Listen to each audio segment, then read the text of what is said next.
Hola, en esta parte del módulo lo que vamos a ver son modelos o herramientas y diagramas y ejemplos de la planificación estratégica en términos de poder apoyar o de cómo hacemos gráficamente y cómo vemos la posibilidad de entender mejor y de ocupar estas herramientas que muchas veces nos sirven para socializar nuestro trabajo de planificación estratégica con las unidades o personas que están involucradas en los procesos.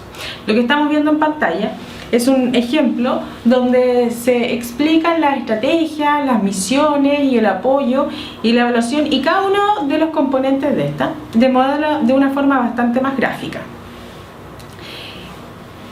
En esta página o en esta diapositiva lo que podemos ver es el típico flujo, ya que es más conocido y que se utiliza para graficar un proceso, o sea, cuáles son los pasos, los procedimientos dentro del proceso de cualquier proceso, y tiene su inicio, su actividad, una decisión, el fin, y entre medio se pueden poner o se pueden graficar los datos y todo lo que se va necesitando que apoya también al flujo. En algunas ocasiones estos flujos también al lado tienen el tiempo y los responsables de cada una de las actividades. Ya vamos a entender que modelar es desarrollar una descripción un poco más lo más posible o más exacta posible de un proceso, de un sistema de actividades que se llevan a cabo. ¿Ya? Y el diagramar establece básicamente una representación visual del proceso completo o subprocesos que existan, y que lo que les explicaba anteriormente, también esto permite obtener información preliminar, ¿ya?, de cuál es la amplitud o cuál es el peso del proceso dentro de la organización.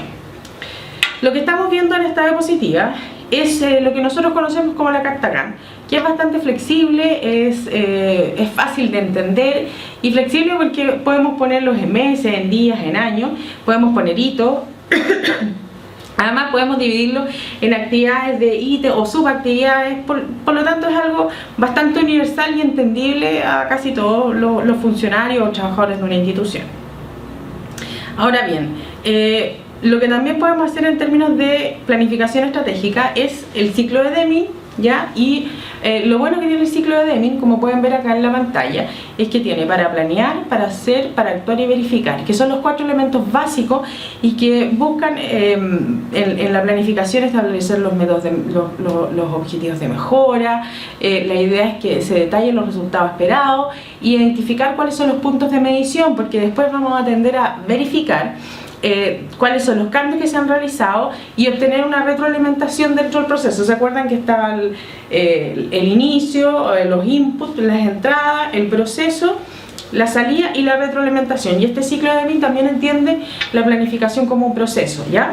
El actuar tiene que ver con realizar ajustes necesarios, con aplicar nuevas mejoras dentro del proceso, durante el proceso, digamos, y documentar. Eso es muy importante, es una de las características quizás más relevantes de este ciclo de Deming, porque hay que documentar todas las acciones realizadas, porque se entiende como un futuro aprendizaje organizacional, que también es lo que se hace en el llamado hacer, y es también donde se aplican las soluciones a los problemas, a las contingencias que podemos ver en la parte, por ejemplo, de la verificación.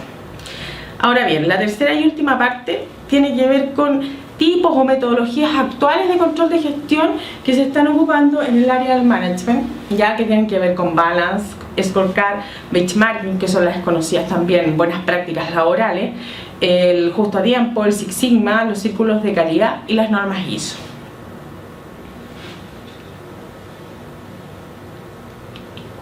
Como vemos en la pantalla, el Balance Scorecard tiene 4 perspectivas o 4 áreas de análisis. Primero, la perspectiva financiera.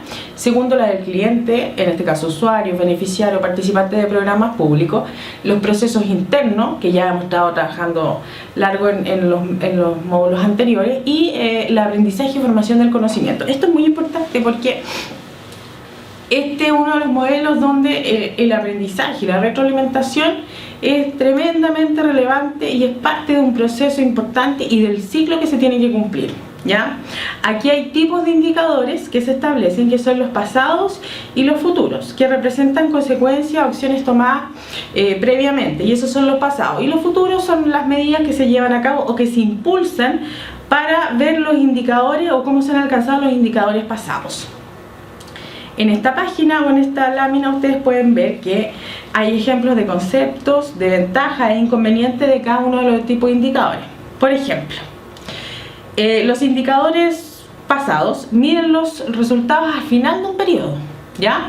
Y hacen referencia a resultados históricos.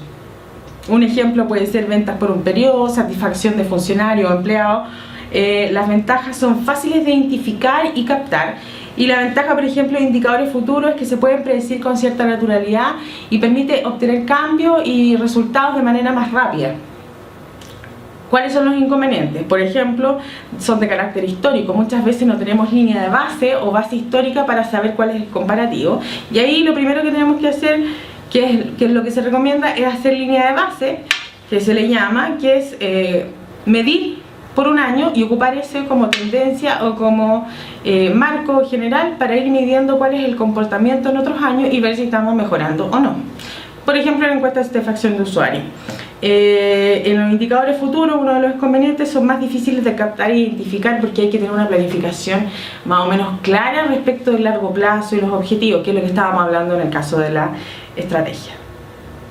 En cuanto al benchmarking, este es un proceso sistemático, no es un proceso de ir a buscar la buena práctica y volver, ¿ya? Tiene que ser continuo, sistemático, hay una evaluación de productos, de servicios y de procesos en el trabajo, porque lo que vamos a hacer es ir a buscar las mejores prácticas a aquellos competidores más duros o a aquellas organizaciones que tienen procesos que, aunque tienen un giro distinto de nosotros, sí podemos aplicarla dentro de nuestra institución o industria. Por eso se dice que hay tipos de benchmarking. Primero está el interno. ¿Qué nos quiere decir esto? Que las buenas prácticas no solamente van a estar en otra organización, las buenas prácticas también van a estar dentro de nuestra organización, por ejemplo en un departamento, por ejemplo en una unidad o en otra coordinación regional o dirección regional, ¿ya? Puede estar dentro de un servicio que pertenece a un ministerio, y eso se entiende como interno. O sea que la buena práctica está dentro de la misma organización matriz. En el competitivo es cuando voy a la empresa o a la institución o a la organización que es mi competidor directo y observo un proceso y trato de replicarlo. Y el funcional es el contrario, o sea, es cuando yo voy a ver a una empresa con un giro diferente al mío, pero que sí de igual manera me sirve para poder aplicarlo. Por ejemplo, alguna mejora de proceso en un sector privado que pueda ser aplicado en el público, ¿ya? La siguiente metodología, que justo a tiempo, es un sistema que tiene que producir justo lo que se requiere en el tiempo adecuado, con una calidad excelente y sin desperdiciar ningún recurso del sistema. Se acerca mucho a la perfección. Tiene que ver también con modelos que no son occidentales, que son más bien orientales, y que, claro, tienen una cultura de trabajo diferente. Es un poco complejo poder aplicarlo en culturas como las de nosotros, porque son organizaciones donde tienen una planificación estratégica de años y llevan un aprendizaje organizacional. Por lo tanto, tienen un nivel de detalle o un control sobre los resultados, quizás con muchos años de experiencia, ¿ya? Esa es la complejidad para poder instalarlo dentro de una organización que es un poco más nueva en términos de planificación estratégica.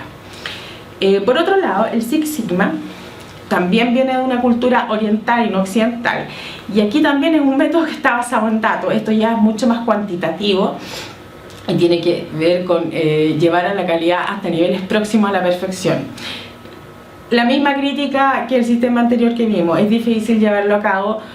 No es imposible, ningún sistema es imposible ni metodología es imposible llevarlo a cabo, pero es un poco difícil si una organización que no ha tenido experiencia en términos de planificación estratégica.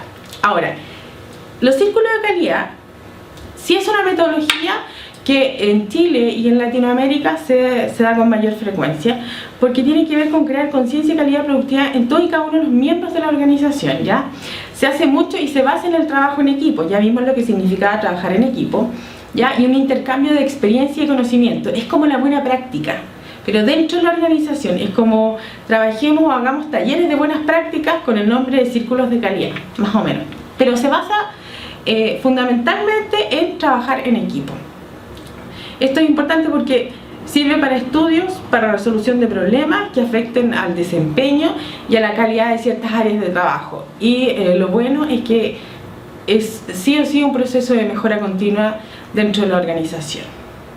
Finalmente, dentro de las metodologías tenemos la norma ISO.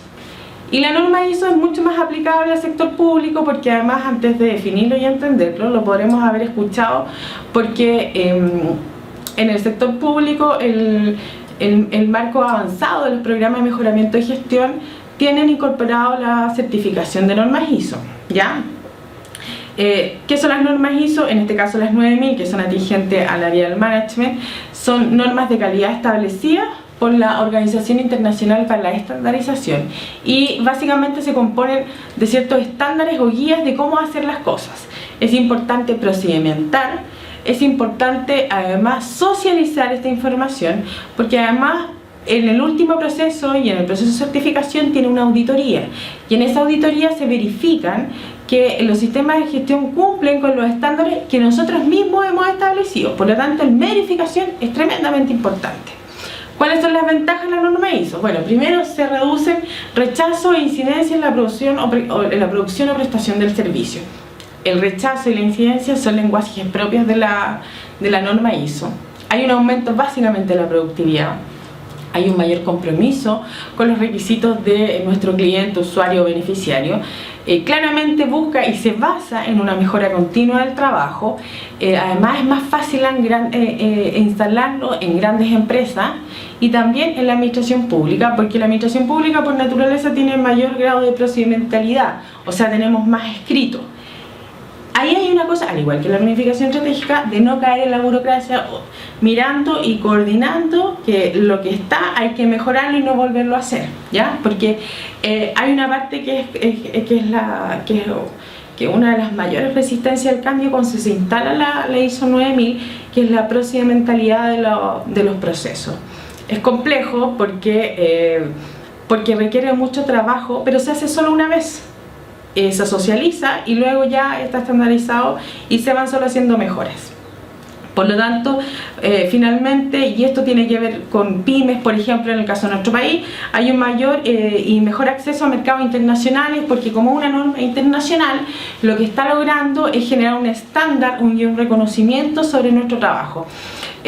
Finalmente, ¿qué les puedo decir de las normas ISO? Es importante señalar que una norma ISO no va a certificar el funcionamiento global de una organización. Muchas veces pasamos por organizaciones y vemos que dice certificado por norma ISO, pero esa certificación por norma ISO está básicamente establecida en un proceso y ese proceso, el alcance lo entregamos nosotros. El alcance significa de dónde hasta dónde se va a certificar. Por lo tanto, entender que la norma ISO certifica procesos, no certifica instituciones, ¿ya? Y que hay que procedimentar. Por lo tanto, al igual que en la planificación estratégica y en el módulo anterior, hay que evitar el exceso de burocratización. Esas son una de las cosas que podríamos señalar como ventajas, pero también precauciones en términos de la norma ISO.